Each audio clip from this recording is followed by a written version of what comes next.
One interesting aspect of history that Henry Louis Gates Jr. and others draw to our attention is the idea that Africa enjoyed a glorious golden age during the period when Europe was still struggling to survive the Middle Ages. Starting from around year 1000 and up until the 1600s, Africa was blooming because the continent was enjoying a period of commercial expansion, wealth, prosperity, the founding of powerful empires, and the building of new cities.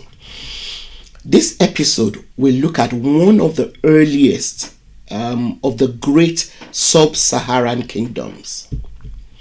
Welcome to the Sankofa Pan-African series. Please subscribe if you've not done so, and click on your notification button, and then don't forget to share our videos in order to help keep us going. Thank you. Now, in Western Africa, the earliest empire of note is Ghana. Most accounts of this empire dates it back to about 4th century AD, because very little is known about its early political history. However, it is believed that due to the availability of camels, Berber-speaking people were able to cross the Sahara Desert from the northern parts of the continent. They traveled in caravans, following trade routes that were later described by Arabic writers, who recorded very minute details of the routes that they took. Now, gold from the western and central Sudan was the area that was at that time, the large area that was known as Western Sudan, was the main commodity which the Berbers were after. By 1050, Ghana was strong enough to assume control of the Islamic Berber town of Ouadagost. The traffic in gold was big because it was needed to make coins in the Mediterranean. Now, the rise in the gold trade is tied to the rise of the Soninke Empire of Ghana. The Soninke, sometimes called Sarakole, Serakule, or Serahuli, are an ancient West African ethnic group who are believed to be ancestors of the much larger Mande group. The Soninke are now part of the Mande. The Soninkes are the founders of ancient Ghana, which was the first West African empire, like I said earlier. So they called their kingdom Ouagadougou.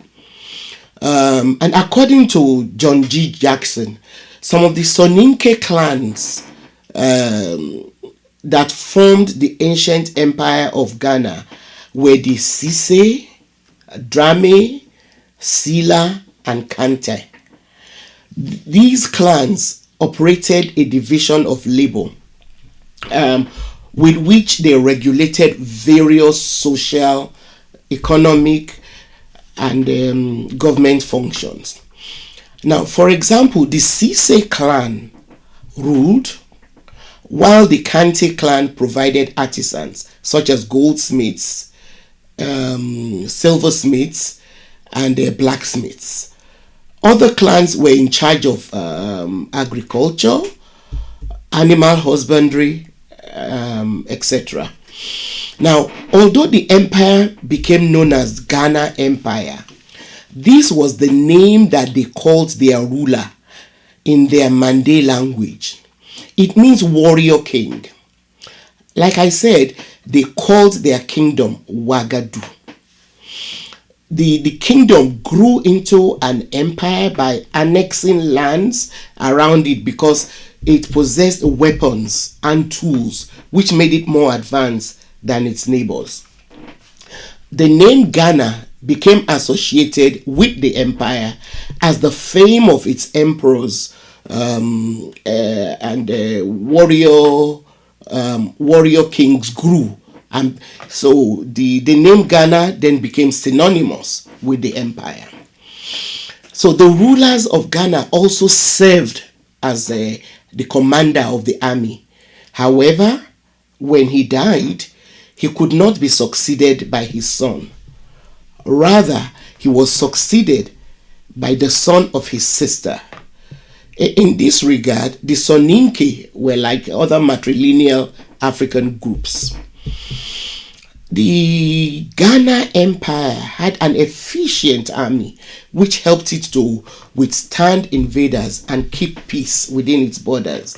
As such, the empire prospered and its rich lands produced enough crops like millet, sorghum, as well as cotton. The kingdom quickly grew wealthy and powerful due to its access to gold because of its location, which was between the Sahara and the Sahel.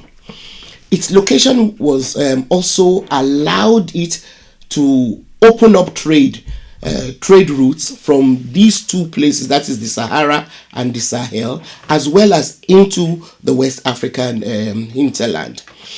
According to Encyclopedia Britannica, it was situated between the Sahara, the Senegal, and Niger rivers. The area which it initially occupied now comprises southeastern Mauritania and part of Mali. At the height of its glory, the empire spread out to include modern-day Guinea and Senegal. It did not cover, ironically, it did not cover the area that now constitutes the country Ghana, which gained independence from Britain. Now, the Ghana Empire, the ancient Ghana Empire's prosperity was based primarily on its ability to install itself as a major trading point. Trading caravans from North Africa brought various commodities to exchange for metal artifacts, cotton cloth, and well-finished leather goods. Jackson illustrates how well established the production of these goods were in Ghana by pointing to the misnamed Moroccan leather, which was highly sought after by the Moors, but was actually made in this West African empire. And interestingly, the empire did not even produce the two most important commodities on which its wealth was based. Ghana's wealth came from serving as a major trading post for salt and gold, but it did not produce either of them.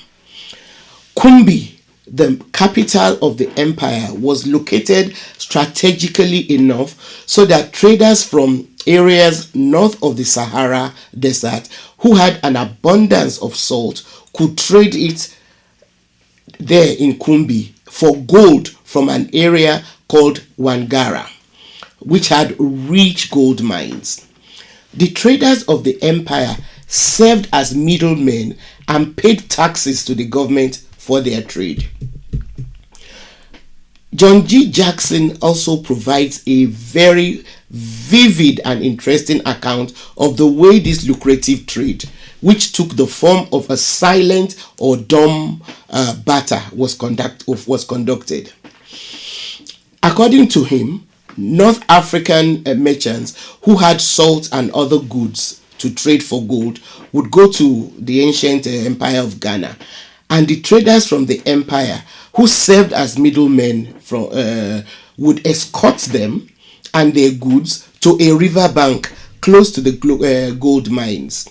The exact location of the mines was a very shrewdly kept secret from the traders.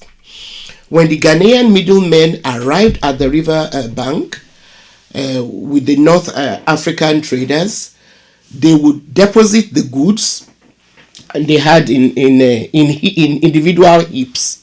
Then drums would be beaten to inform the miners who had gold that they were ready to do business. The middlemen would then escort the North Africans away from the location. The people who had the gold to exchange for goods would then arrive and leave measures of gold that they thought were commensurate to the value of the heaps of goods that had of goods like salt that had been left behind. They also retreated after doing so. So the buyers and the owners of the gold never actually met face to face. The middlemen will then return with the owners of the salt and other goods to view the gold which had been left behind. If they were satisfied with the quantities of gold left, they would gather the gold, and drums would be beaten to indicate their acceptance, and also to let the gold merchants know that they should come for the goods. However, if they were not satisfied with the amount of gold, they would not touch it and would retreat again until the merchants brought more. Now, traders with all kinds of goods, including wheat, sheep, cattle, honey, various dried fruits, etc., brought them to Kumbi to exchange for gold. Kumbi, of course, like I said earlier, was the capital of the empire. There were also numerous shops from which craftsmen sold their wares in the markets of Kumbi. There were blacksmiths who made iron tools, weapons. There was gold, silver, and coppersmiths who made jewelry. There were potters, weavers, leather workers, different kinds of craftsmen. Now, Ghana also levied and taxed states that were under it. With all the commercial activities going on in it, Kumbi, the capital, which started out as two cities, gradually became joined together. Initially, Kumbi was were two cities which were joined by a long boulevard, and then because people started inhabiting the spaces in between it, the two cities became one large city where trade flourished. While with time, they developed a large Muslim population with several mosques in the empire. There were people of other faiths, and the official religion was based on traditional beliefs. The empire remained intact well into the 11th century. Some of the early Arab Muslim invaders of North Africa heard about the empire and the abundance of gold from more traders around the 8th century. Now, lured by gold and thinking it would be easy for them to repeat the kind of success that they were already enjoying when they started invading the Iberian peninsulas, the Moors began making incursions to capture Ghana, but the empire defeated them. In 1062, however, Ghana was attacked by a more ruthless Islamic group, the Almoravids. The empire put up a strong resistance and managed to keep the Almoravids at bay till 1067.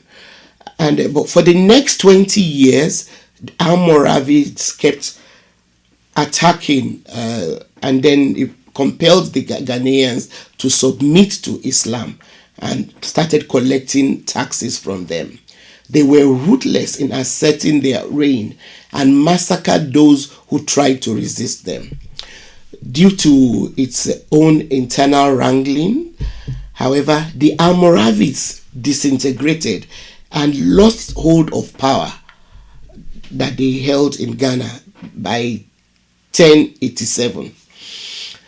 Now, a bit more about the Soninkes. The Soninkes tried to regroup and re-establish power over what was left of the kingdom. But then areas like Mali and Songhai, which had been under the Ghana Empire, declared themselves independence because by then Ghana had become weakened.